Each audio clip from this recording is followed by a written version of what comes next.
উনি এটার এই জায়গায় নিয়ে আসছেন। এখন এই কোম্পানিগুলো উনি আনছেন কিনা জানি না, এখনো টাকা খান কিনা আমি জানি না।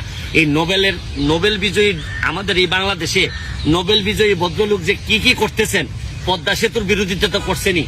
এখন এই সময়ে যেখানে আমরা সবাই সাশ্রয়ী হইতেছি, এইখানে কোথাও দেখছেন যে একটা ডেটা যেটা আমরা এমবি কিনি, সাধারণ মানুষ যারা এমবি কিনে তারা কখনো শুনছেন যে নির্দিষ্ট সময়ের মধ্যে এমবি থাকলে এটা ফেরত দেওয়া হয়?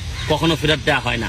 বারবার এই গ্রামীণ ফোনের ব্যাপারে মাননীয় মন্ত্রী বলেছেন, সংসদে, মহান সংসদে বলেছেন যে এরা যে পরিমাণ তরঙ্গ কিনছে, এতে যে পরিমাণ নেট মোবাইল লাইন দেওয়ার দরকার এর চেয়ে 3 গুণ বেশি লাইন দিয়ে দিছে। মানে মনে করেন গ্রামীণ ফোন যে তরঙ্গ কিনছে তাতে যদি 30টা মোবাইল চলতে পারে, তারা 100টা মোবাইলে লাইন দিয়ে দিছে।